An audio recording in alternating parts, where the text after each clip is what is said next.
What's up, everyone?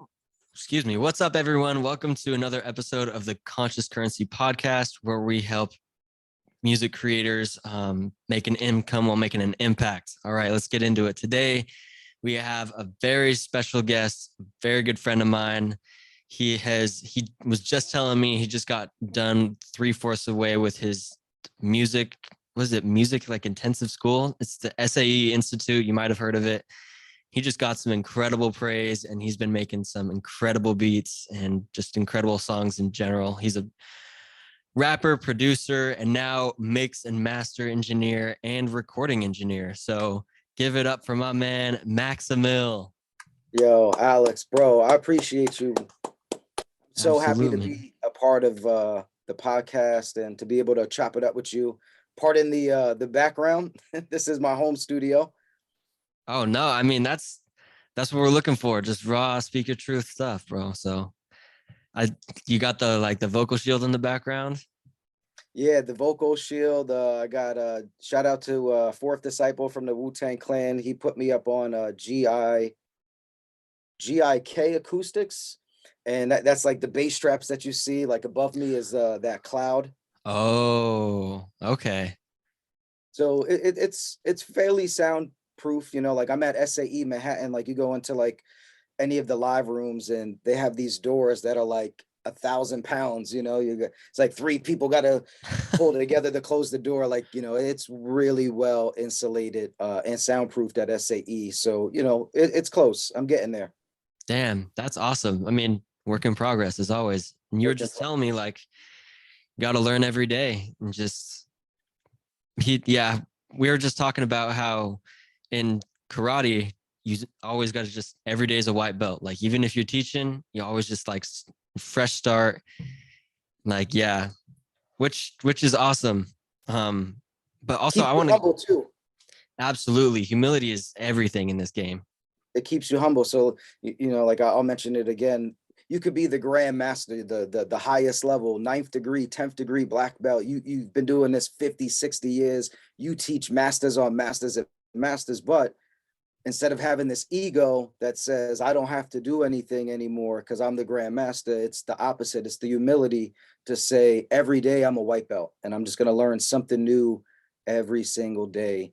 And it could be from anybody. It could be literally from a low level person. Let's just say you might pick up on something like that.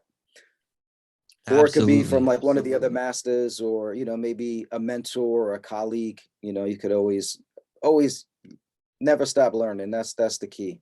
Absolutely. If you're not growing, you're dying, Amen. pretty much. I I want to get into how you first got introduced to music. I met you when you were kind of more in the the production stage. I think it was just before you went to SAE, but you were a rapper before that. Would you mind breaking that down?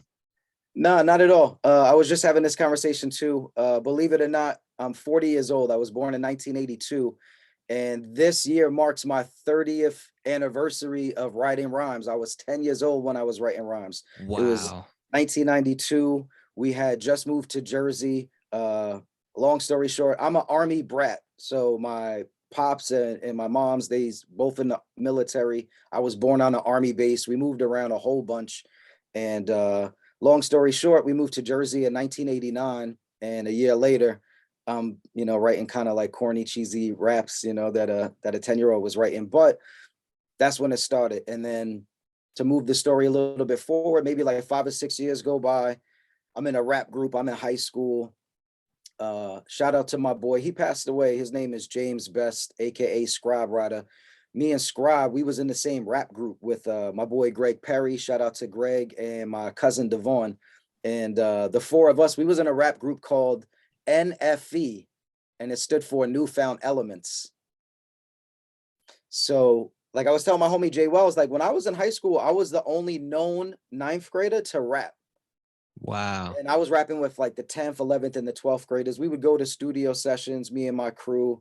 And essentially, that's how it all started, though. 1992, just writing rhymes. I stayed with it. I had the groups and the artists. And now, I look back and I say a lot of the influence, too, was like some of the producers, some of the like those classic golden era beats. I was a little kid going through that time period. Damn. So that was the environment that really shaped you into like the sound that you ended up creating with your beats later. Eventually, yeah, just being so inspired by um like the Cypress Hill sound, which now I know is DJ Muggs, and from DJ Muggs you get like Alchemist. Those are two of my favorite producers. Then you have the RZA, but then you come to find out it wasn't just the RZA doing some of like those really dope Wu-Tang beats in that first time period, like between their first and second album, like all those solo albums that got dropped. Oh, Uh, okay. a lot of it was the RZA, but then some of it was Fourth Disciple and True Master. So just kind of growing up with that sound. Obviously, the Pete Rocks and the DJ Premiers, the Large Professors of the world as well. I grew up in Jersey, so New York was what we listened to. We got the New York radio stations, we got the New York, the news and everything. So even though we was in Jersey, we were so close to the city. Um, it could influence. I mean, it influenced people all around the world, but just being kind of close to it, obviously, it had a strong influence. Absolutely. And it sounds like there was a lot of, like you're just saying in high school, there's a lot of collaboration in there too. Yeah, definitely. And that's why I always like, want to shout out, a lot of my friends, like in some of the rap groups. Like once our group was kind of doing our thing for a little bit, we bumped into another group, and my boy 360, who I still make music with today. I met him, I was like 15 years old. This is like 1997. And I just say if it wasn't for them, there is no Maxamill. Wow. So I have, the golden era legends that yes inspired me, and even some of the underground artists too, like the nonfictions of the world, the science of lives of the world, the arsonist.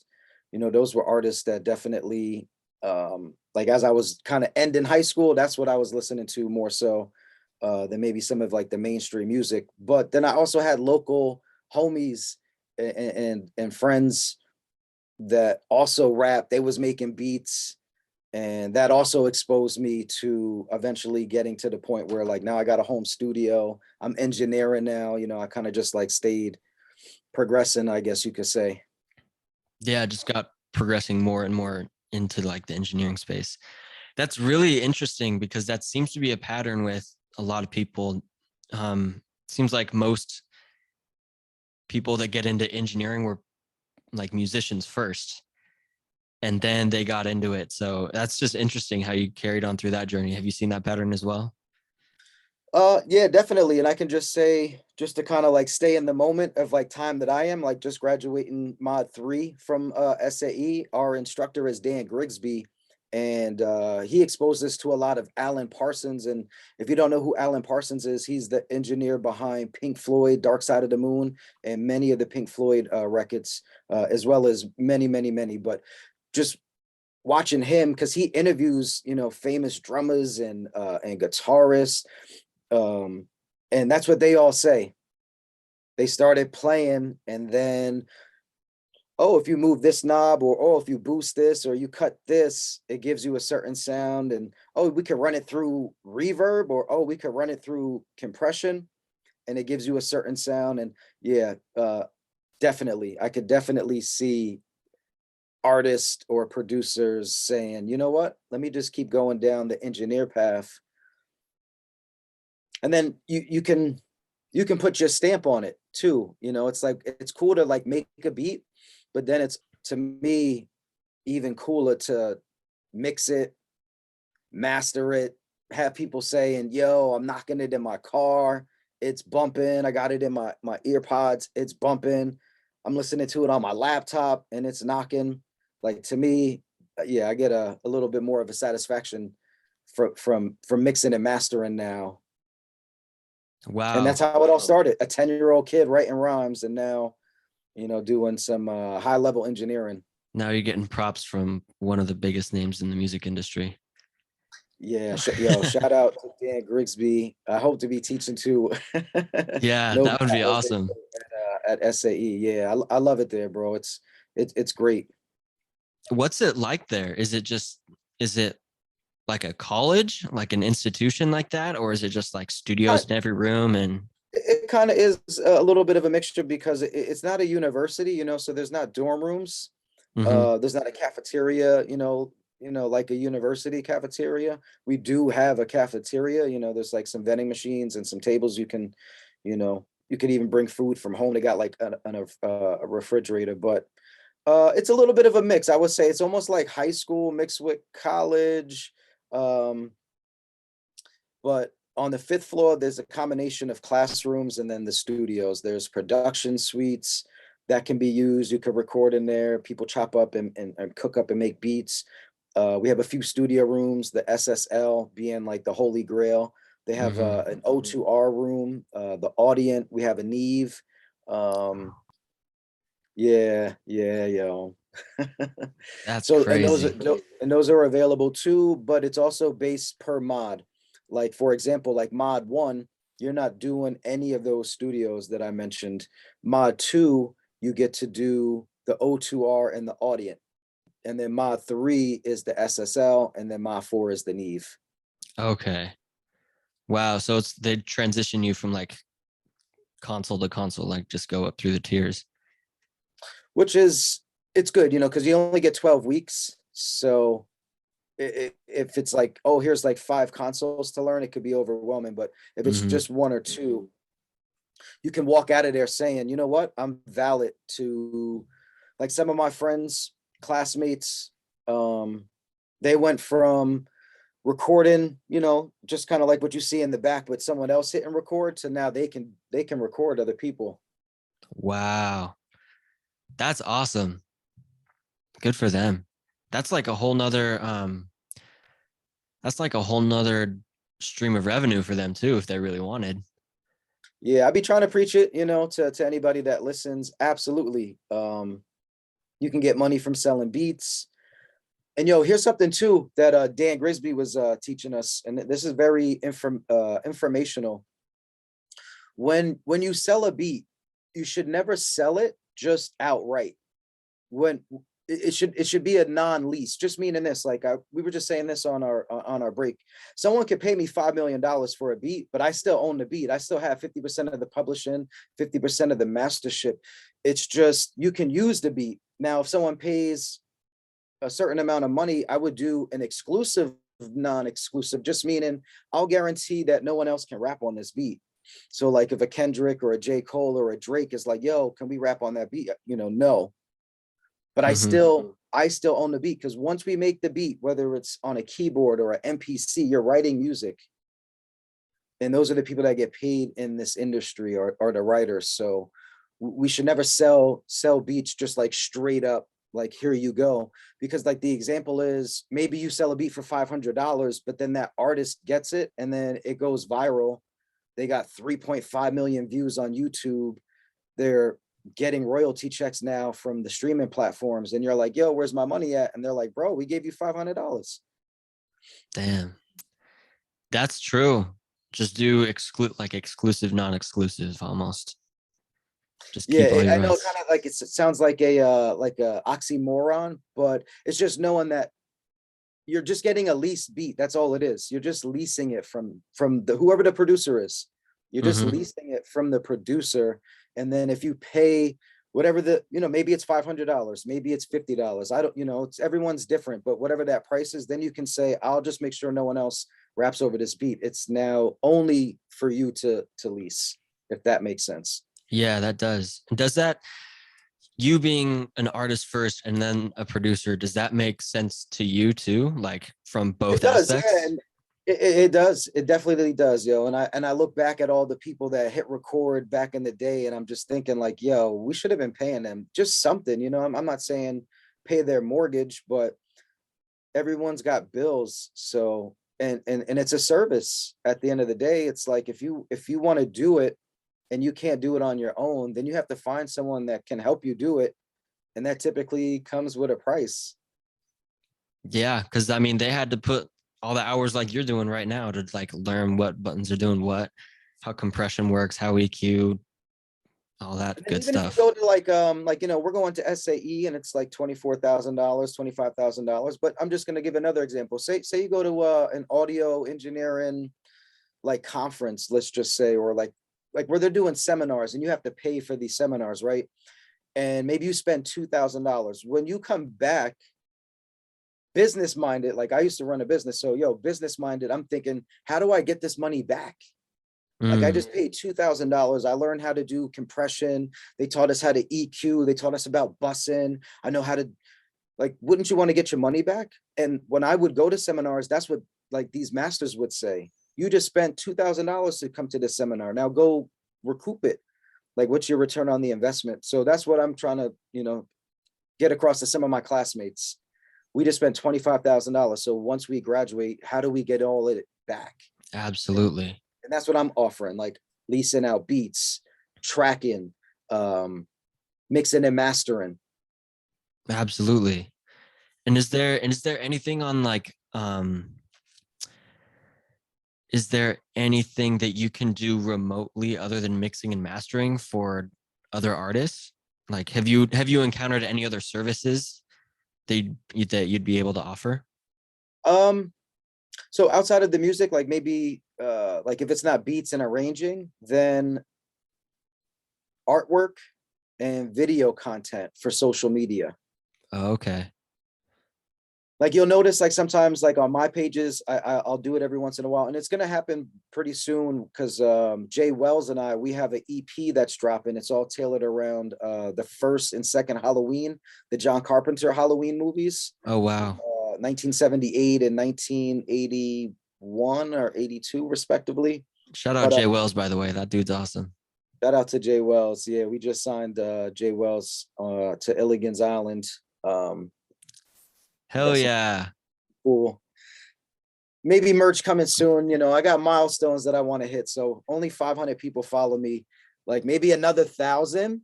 If I get to 1,500 followers, then I might think about releasing, a t-shirt. Absolutely. Guys, go run up his Instagram. Run up the Instagram, But now back to the video content. Like you'll notice too, like on my page, there are certain things that you want to post, and then there are different types of, let's just say, content when you want to do your IG stories, because just the dimension alone can change. Like when you're posting, it's like that, but on the IG stories, it's more vertical. So it's just more content. That's the point. It's like, you could have like 10 things for your IG stories in a folder, 10 things for IG posts, and maybe a folder of all the different hashtags, because hashtags are important, especially if you're not rocking in the algorithm. Mm-hmm. Definitely. That's a gem right there because like just stocking up all of your footage and like making even long term video content and then just chopping that up. That's like I a think way another to thing do it. to answer your question, because I see it at school and it gets brought up a lot, is file management, just being organized. Like I said, I owned a business for 11 years and was running someone else's business for about 5. So, I say about 15, 16 years of experience. Being organized is very key. It's a type of leadership style. And if everything's chaotic and it's a mess, it's not that you can't find it, it's just going to take you a while. But if things are organized, you can move really, really, really fast. And we're in an industry where things are, it's a deadline. So the more organized you are, the better your chances are to meet that deadline. Absolutely. Cause you got like, I mean, record deadlines and stuff like that, obviously. So, and honestly, for me, I'd love being organized just because it feels good. It's like I can't thrive in chaos. I can Mm-hmm. stay calm in chaos, but I can't thrive. Like it's not going to be a good thing for chaos to be consistent and for me to grow. Mm-hmm. So if I can get organized, I can thrive, and I am more um, apt to succeed, when things are more disciplined in my life. Absolutely. How do you organize your files? Do you have like a It- separate it's hard drive on your computer, or do it's you? pretty organized. You can ask anybody at SAE, even the tech guys are like, damn, he's more organized than us. So, like, here's an example. I'll have a folder, it'll say SAE. Then you click inside of that folder. Inside of that folder, it'll say mod 3. And it might say drum breaks. Then you click into mod 3. It says month 1, month 2, month 3. You click into let's say month 2, it'll say week 5, week 6, week 7, week 8. You click into week 8, it'll say day 45, day 46, day 47, etc. Damn. So it's very, very, so like when my classmates needed help, it was real easy to pull up my session to compare their session. And so on campus, they call me Maxamill, or Max for short. So that's something I hear a lot, like, damn, Max, you're real organized. I got to get organized like you. Mm. Yeah, that might be because that's reminding me of another video that I saw. And this guy had some incredible organization. It was similar to what you have, actually. So I might link that in the description just so whoever's listening, they can start getting on that. Because Yo, and follow Alex for that. That's a gem. You might have to pay to go to school to learn that. And if you're checking out his podcast, you're getting it right here. all in one place. Yeah, yeah. I actually did want to talk about something else, and that is collaboration. Ooh, So you've one of my favorite been words. you've been in this for a long time, and I remember seeing, I think you might have posted on Instagram or something, but it was a photo of you working with some other people in the studio, and you guys were working with like a 4-track, Oh, that's which right. I actually got mine working finally. So like I'm super excited about that. Anyway, so how do you see the climate? What changes do you see in the climate of collaboration versus then in the 90s and now? This is a great question. I told you I want to start a podcast, and this would just be like a small little segment. It's called The Lost Art. Because to answer your question, there is a lost art in the collaborations that has happened. And I can just pinpoint it to this, and you've may heard this in other interviews, or you may have read about this in other interviews. The difference is in the 90s, for example, when we were collaborating on that the Tascam 4-track that you mentioned, we were there. So when I turned around, it's my cousin writing rhymes. When I turned over here, it was my best friend. Versus these days, I live in Jersey, you live in Oregon. I could just email you a beat, and maybe we don't even do a Zoom conference. Like, I don't even know you. You're an email address, and I'm an email address, and you just sent me a Zelle, and I just sent you a WAV file. Mm, So I just feel like that's what's missing in the art of collaboration is you benefit. It's like what we learned watching some of these Alan Parsons videos, where they say certain bands like the Beatles and Pink Floyd and them, there was a certain magic playing together, instead of like, yo, the drum and the bass that was already recorded at another studio. Now you're just gonna do overdub guitars. Like the dudes mm, that are doing that, they're like, yo, where's my drummer at? Like, there's a certain magic. So that happens when you're in a session, with each other. Like, somebody might be like, yo, Max, yo, why don't you say something about, that girl the other day? Remember what she said to you? That's collaborating. That's that quote unquote magic. It's not that he's writing my rhymes for me. He didn't tell me, yo, say these 7 words. He just is inspiring me. He knows I'm creative. Yo, Max, why don't you say something fly about da da da da da da da? And it might get me thinking, oh yeah, yeah, yeah, yeah. That's what's missing when it's just emails, kind of going back and forth, and you're not there together collaborating. absolutely. I'd feel the same way. And that actually reminds me of a book that I read, and it's called Never Split the Difference. It's all about negotiating. And Okay, it's I written like by that. like an ex FBI agent, which incredible book, highly recommend it. But it gave a ratio, and I've been obsessed with this ratio. It's 7:38:55.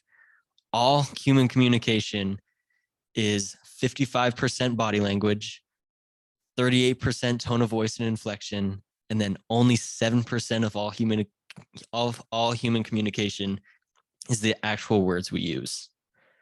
Check that out. Yeah, And it's that's deep. across cultures. So Mm-hmm, mm-hmm.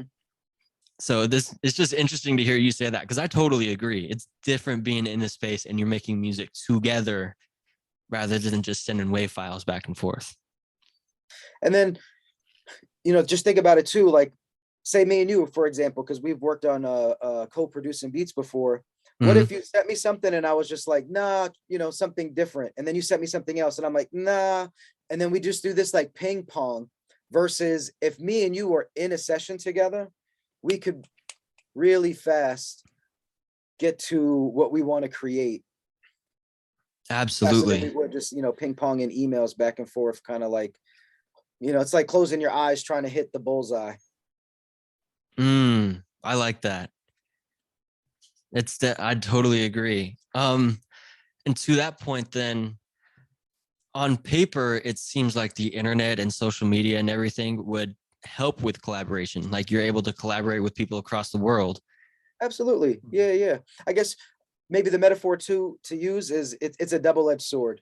So sure, there's some cons, and I mentioned what the cons were, but then we could talk the pros. And you just said it, being able to collaborate with somebody on a different continent or on the other side of the coast. I mean, that in itself is cool. So Mm-hmm. it's just trying to maybe on a communication level do everything as best you could that you Mm-hmm. would be doing if you were together in a session. Just trying to do that as best as you could, just knowing, hey, you live here, I live there. Yeah. But that part of it is uh we're always advancing, and that's like one of the cool parts is like in the 90s I would have never fathomed collaborating with somebody across the country or in a different country, and today it's as easy as just hitting send. Yeah. It's it's incredible what we're really capable of right now. Have you ever collaborated with somebody in another country? I don't think so. No, no. Does Canada count?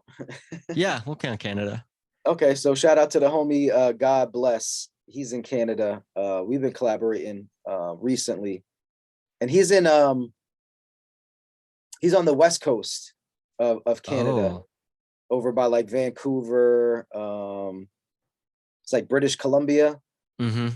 Yeah, he's over by like that part, because I know he's on a 3 hour difference, and I have family in Seattle, and I know they're on that 3 hour difference. Oh, okay. Cool. I was I was curious because my follow-up question was going to be how is there like how does their music influences impact your guys' collaboration and their ideas? But yeah.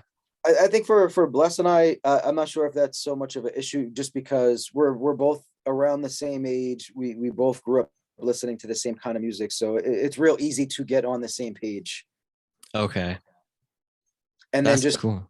like one little gem, I'll share this because I used to teach the Logic Pro Club at SAE, and I would share this gem with those that pulled up to the class. Is It's called mapping out artist, and I can't think of it off the top of my head. I probably wrote it down somewhere, but mapping out artists is like, for me, what I try to do, because people will ask sometimes like, yo, Max, you just sent somebody a beat and they loved it. That's not just by chance. So mapping out an artist is, for me, one, trying to find the tempo. So if someone's a boom bap artist, I'll listen to maybe 10, 20 of their songs, find the BPMs, add them all together, divide it, and find what that average is. And if it's like 80, or let's say it's 94, I know I'm not going to send them anything like 74 beats per minute, 78 beats per minute, 80. If their average is 95. So for me, mapping out an artist, find the tempo, and then the next part would be the mood, meaning like the vibes. Like some people like the soulful, like the lo-fi. So if there's an artist that loves lo-fi, I'm not going to send them, gritty, grimy, dark hip hop beats. Mm-hmm. And vice versa. If there's an artist that's like very street, or their just content is more gritty and grimy, I'm not going to send them the jazzy, beautiful, type of song, unless that's what they're requesting. But for me, yeah, just mapping out an artist. There may be a few other things that I'm not mentioning, but like map out an artist, so then you can start making beats with them in mind. So then when you say, yo, what do you think of this beat? And they say, yo, I already wrote to it. That's kind of what should be happening when you do your due diligence of mapping out an artist. Damn, do your homework. Do your homework. That's a And always gem. be humble. Always be humble. Somebody might be like, happens to me every week. Max, that one beat, it was cool. I wasn't really messing with it. All right, cool. Yo, I'll come back, bam, with another beat. Oh, I loved it. 10 seconds in, so just be humble. Not every single time, you're gonna hit a home run. Absolutely. Because the more you strike out, the more chances you're gonna get a home run.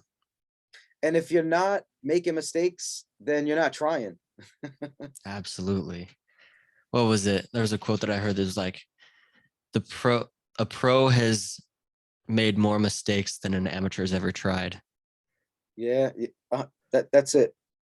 Just keep trying. You'll get your experience. You'll kind of like thicken up your skin a little bit. But then also, even when you get really good, always be humble and just know, even if you're the best, somebody might say, it's not so much that they're saying the beat's whack. All they're saying is that's just not the mood or the vibe for me. Mm-hmm. It's a good beat. It sounds great. It's just not the vibe for me. Okay, what's the vibe? Boom. Come back with the vibe. That's it. All right. Unfortunately, we're running out of time, but thank you so much, Maxamill, for coming on. You dropped Thank you, bro. hella value. Thank you so much. I will get this to you in video form so you can post it everywhere. Okay. And then I got you. I'm also going to be sending this to you on a cassette because that's what I'm doing with all the guests that come on here. Wow. So I like that. yeah, and I finally got a cassette recorder, so I'll finally start making that happen. So again, thank you for coming on and thank you for joining us. If you liked this video, hit like, subscribe, and follow Maxamill on Instagram. And are you on any other platforms? Instagram, Twitter. Those are the main ones for right now. Okay, cool. And rappersproducer.com. We got that. I'll link that too. So just hit up the sites, hit up everything. All right. Thank you so much, guys. And we'll see you next time. Peace.